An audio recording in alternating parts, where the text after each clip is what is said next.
Hello everyone, and welcome back to another video. Today we'll be taking a quick look at this Federal Model A siren. Actually, technically this is not a Federal Model A. This is a siren that was sold by the Faraday company.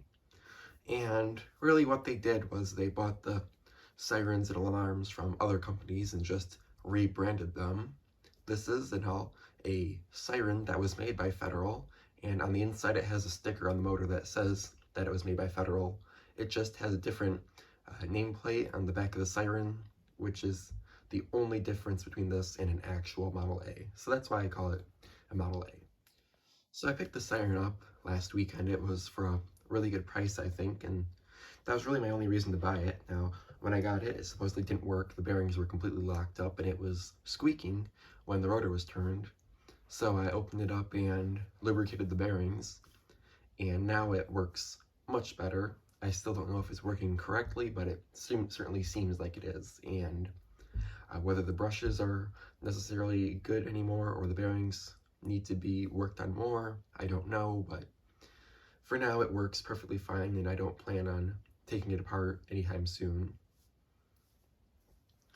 Now, I may end up repainting this. I think that would be a good project to undertake, but for now, the siren works and it's in one piece, so it's still a nice piece in the collection. So let's take a closer look at this siren. We have a name tag on the top, and of course, we all are kind of used to what these are, but this is an older version of the Model A with the double cone reflector, as opposed to the dish-shaped reflector. And what I've heard is that these are not necessarily as efficient as the newer Model A's. These reflectors block a little bit more sound than the newer ones, so not quite as loud as probably a Model A would be, but it still is very loud. Here's the inside of the horn.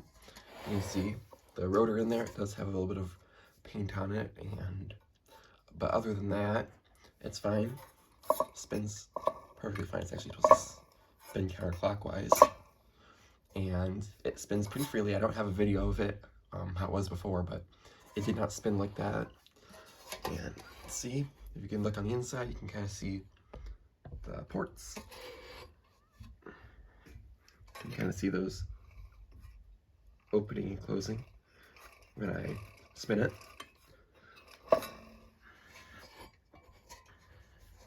Now this siren really isn't that big, and it's not that heavy. I was expecting this thing to be a lot heavier. I haven't handled one of these before, but it's really quite small, and it's not heavy at all. It probably weighs, I don't know, less than 10 pounds. But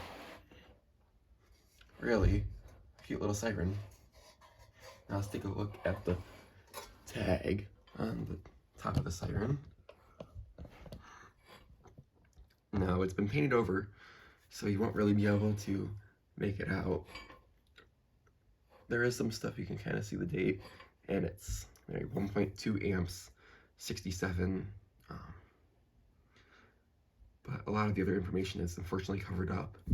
Now this tag is rectangular, where the Federal ones are oval shaped, and you can see there's a hole here. This is where the Federal tag would have gone, and they just drilled an extra hole and put that tag there, and it is completely offset with the rest of the siren, which is not the best look, but that's how they did it. You can see it has all the original flathead screws. There's the back of the siren. It's not old enough to have the hole in the casting, but here's the bracket. I don't know why I ended up being painted yellow or white, but there you go. It's still got something green on it. Not really sure. I don't know where this came from. I got it at an antique store, so I got very limited information on the history. There's something white on the inside of this cone. Not really sure what that is. So visually, the condition is pretty poor, but it does work. Let's take a look. Here is the UL stickers backwards. So there's the siren. Pretty simple.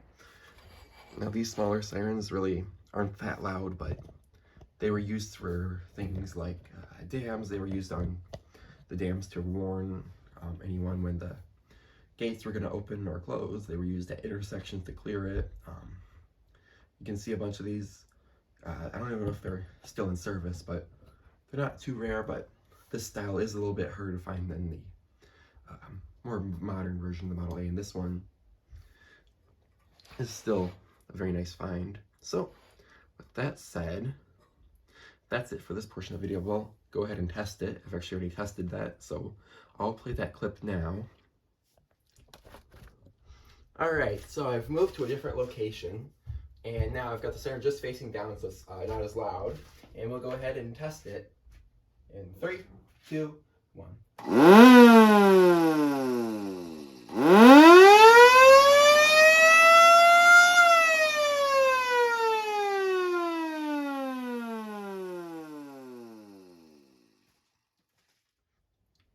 Alright, so you hear how this sounds. It sounds pretty nice. And with that said, thanks for watching the video, and bye for now.